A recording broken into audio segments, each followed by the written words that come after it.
आतिश। आतिश word का सब आप कहाँ पे समझते हैं? आप कहोगे भैया फायर वर्क्स। मीर ए आतिश, फायर वर्क्स होता है ना, मीर ए आतिश। तो आतिशबाजी मतलब भैया आपका गोला बारूद। तो जो शाही शाही तोप खाना होता था उसका नियंत्रण ये देखता था। शाही तोप खाने का नियंत्रण किस अधिकारी के पास में होता था? Control of royal artillery.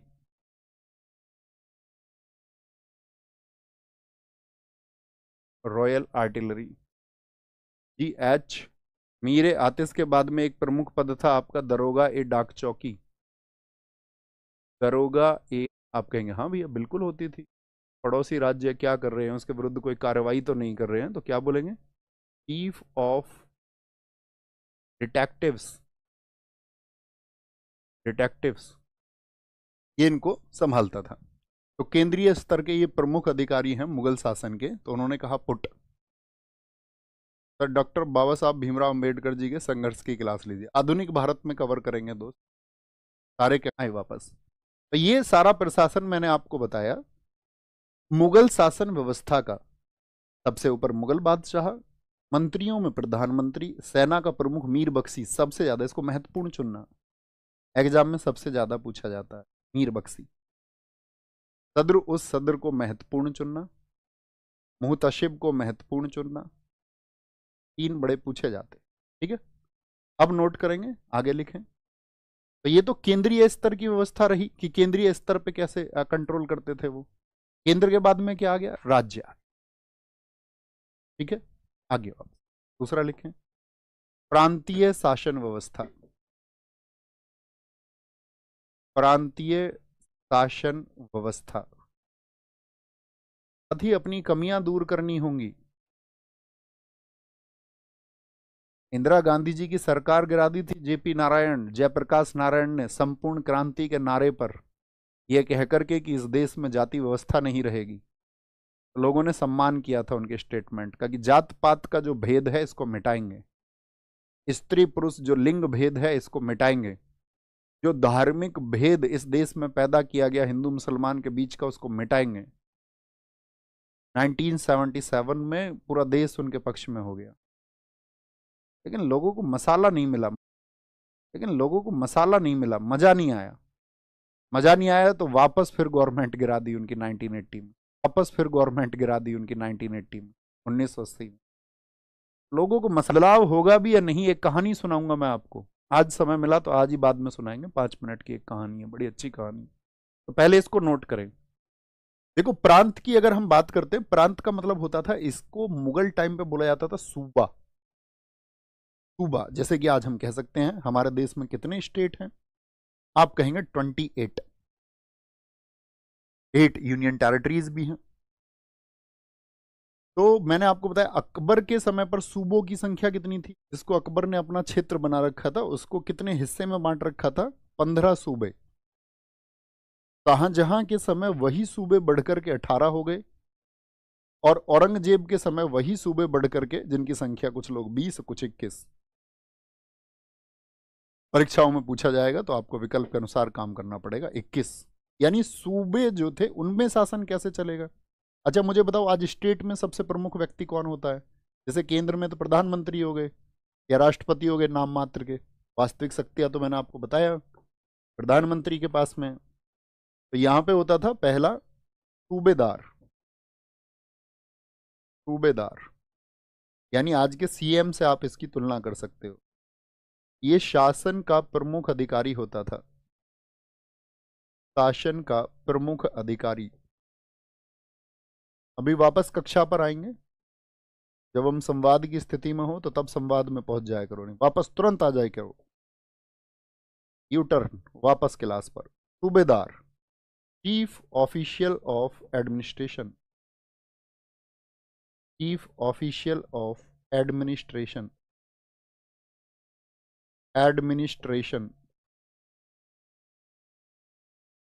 दूसरे नंबर पर पोस्ट होती थी, या आप समझ सकते हैं कि स्टेट का होम मिनिस्टर हो तो वो होता था दीवान, बहुत अक्सर आप शब्द सुनते होंगे दीवान, ये दूसरे नंबर की पोस्ट होती थी क्योंकि इसको फाइनेंस का काम था। ये होता था सूबे का वित्त अधिकारी, वित्त अधिकारी, province, finance officer of province. चलें आगे। थर्ड वन दीवान। इसके बाद में होता था बख्शी। अब कंपैरिजन करो, सेंट्रल लेवल पर कौन है सेना का अधिकारी, तो वो मीर बख्शी है। ये है सिर्फ बख्शी। इसका तो भैया नाम ही कम हो गया, तो इसका मतलब क्या हो गया, ये सूबे की सेना की देखभाल करेगा, सूबे की सेना की देखभाल। पूरी सेना के लिए कौन है, इन सबके ऊपर कौन है, यानी कि अगर हम कंपैरिजन करें अकबर की स्थिति से, तो अकबर के समय सूबे कितने, 15। तो इसका मतलब वहां पर बख्शी कितने रहे होंगे, 15 रहे होंगे। लेकिन उन सबके ऊपर कौन रहा होगा, एक मीर बख्शी रहा होगा। तो looking after the army of province, Bakshi. Bakshi के बाद में साथी चौथा पद होता था वाक्यानवीश। वाक्या, वाक्यानवीस बोलें या वाक्या ए नवीस बोलें, एक ही बात है, वाक्या ए नवीस, वाक्या ए नवीश। इसका कार्य क्या होता था, इसका कार्य होता था गुप्तचर विभाग का प्रधान। अब मुझे बताएं केंद्रीय स्तर पर कौन है गुप्तचर विभाग का प्रधान, का प्रधान, भाई खुफिया संस्थाएं होती हैं ना, गुप्तचर विभाग का प्रधान, chief of intelligence department, intelligence department, LIU होता है जैसे, बड़े एक्टिव होते हैं, इनको सबका पता है। इधर हम सबका ऑनलाइन प्रोटेस्ट चल रहा था यूपी के लिए, सब ऑनलाइन चैलेंज कर रहे थे, समझ रहे हैं? ये होता गुप्तचर विभाग, इनको सबका पता होता है। अभी कोई क्राइम हो जाए, रेप हो जाए, पर्चे बनाएंगे ये सब आराम से, बहुत तसल्ली से इंस्पेक्शन करेंगे उसको, कहेंगे गलत व्यक्ति को सजा ना मिल जाए। ऐसा ना हो जाए कि कहीं कोई ऐसा व्यक्ति हो निर्दोष, उसको सजा मिल जाए। इसीलिए हमारी व्यवस्था लचीली है थोड़ी, मतलब बहाने भी बहुत सारे हैं, एक कोई बहाना नहीं है। गुप्तचर विभाग का प्रधान वाक्याई नवीस। पांचवा कोतवाल, आज भी होता भी है कोतवाल, तो कहाँ होता भी है, पुलिस में होता है कोतवाल। कोतवाल शांति का काम, सूबे में शांति स्थापना का काम, वहां जो नागरिक रह रहे हैं उनको सुरक्षा मिले, उनको सुरक्षा मिले, उस सूबे में सफाई आदि की व्यवस्था का ध्यान रखा जाए। अर्थात पीस का काम किसको दिया गया, पीस, सुरक्षा, security and sanitation, sanitation, sanitation. Sixth one सदर और काजी, सदर और काजी। अभी एसएससी वाले भी नहीं मान रहे हैं। न्यायिक कार्य, सदर और काजी, बोलो भैया इलाज किया जाए, सदर एंड काजी। जितने भी जुडिशियल फंक्शंस होते थे, जुडिशियल फंक्शंस होते थे, न्यायिक कार्य होते थे जितने भी। अब मुझे बताओ केंद्रीय स्तर पर, केंद्रीय स्तर पर, केंद्रीय स्तर पर जो मुख्य काजी है वो कौन है, उसका नाम लिखिए जरा। तो आप कहेंगे वहां पर भैया चीफ काजी है, चीफ काजी है। सर वर्तमान कोतवाल का क्या काम है, यही काम है उसका भी, शांति और सुरक्षा का। इन लोगों को शांति से रहने के माहौल वो उपलब्ध कराएं और लोगों की सुरक्षा हो। लेकिन कोतवाल साहब तो ईमानदार लोगों का अपवाद है। मैं फिर कहता हूं अपवादों के ऊपर तो बात हम प्रेरणा के लिए कर सकते हैं। सरकार, तीसरा लिखना, सरकार अथवा जिले का शासन, प्रांत तो हो गया, ओ सॉरी, प्रांत तो हमने लिखा दिया ना आपको यहां पर, इसका प्रांतीय हो गया, प्रांतीय। अभी हम बात कर रहे हैं प्रांत को ही हम बोलते हैं, यहाँ पर लिख लेना सूबे, सूबे की बात कर रहे हैं। तो यहाँ पर हम आगे आपका सरकार अर्थात जिले, डिस्ट्रिक्ट की बात करने हैं। गवर्नेंस ऑफ सरकार और डिस्ट्रिक्ट, यहाँ पे 3 अधिकारी होते थे, प्रमुख हैं सबसे। पहला अधिकारी होता था फौजदार। एक बच्चे ने बड़ी अच्छी बात कही है, उसने कहा है सर इस तरह तो 100 क्लास हो जाएंगी। बिल्कुल ठीक बात है, फौजदार। अच्छा 100 क्लास मैक्सिमम कितने घंटे की हो जाएंगी? सैनिक अधिकारी 100 क्लास मैक्सिमम कितने घंटे की हो जाएंगी बताइए। तो आप कहेंगे भैया कभी 1.5 घंटे की होती है, कभी आपका 2 घंटे की होती है, जनरली 2 घंटे से मान लीजिए 200 घंटे। 200 घंटे में भाई साहब दिन कितने होते हैं? तो एक सब्जेक्ट पढ़ाने के लिए, आपको लाइफ का व्यू समझाने के लिए 24 अट्ठे 192, अगर मैंने आपकी लाइफ के 8 दिन आपसे ले लिए, 8 दिन, 8 डेज, कंप्लीट 8 डेज, और वह आप अपने एक गुरु को ना समर्पित कर पाओ, तो मेरे दोस्त अगर इतना सामर्थ्य नहीं है तो धिक्कार है, फिर धिक्कार है। और इसको तेज भी नहीं कर सकता, दिक्कत मेरी यही है ना। फिर आपको वो चुनना पड़ेगा जहां पर आपका 50 60 70 80 घंटे में आप सीख पाओ चीजों, फिर वही चुनाव करना बेहतर होगा आपके लिए।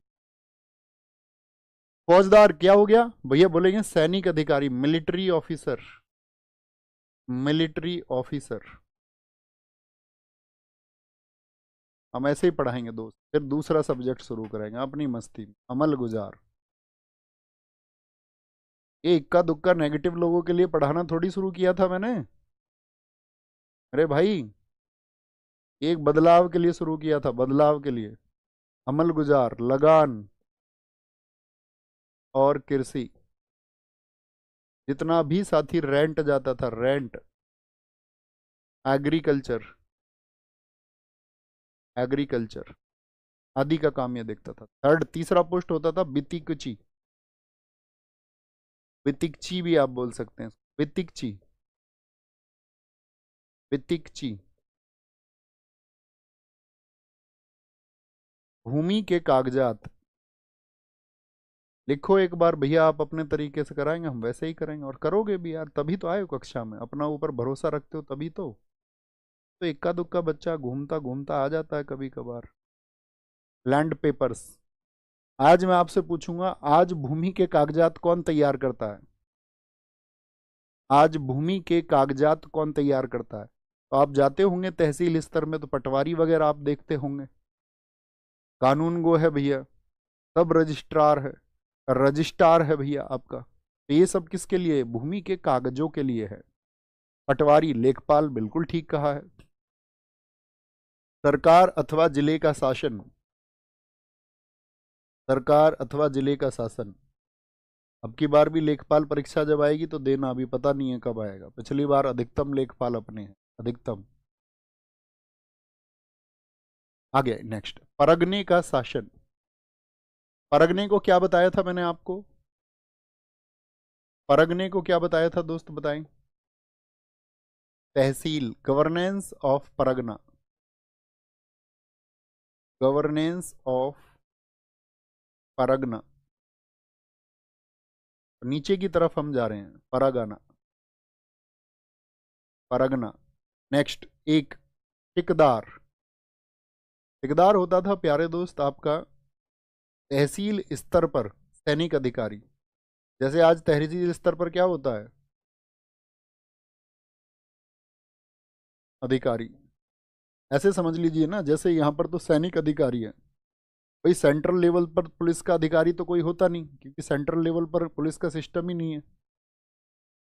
इसकी तुलना आप कर सकते हो, जैसे सेंट्रल लेवल पर होते हैं आपके कैबिनेट सचिव, स्टेट पे कौन होते हैं, फिर स्टेट में होते हैं उसी तरह से सचिव, डिस्ट्रिक्ट में हो जाता है फिर डिस्ट्रिक्ट मजिस्ट्रेट, और तहसील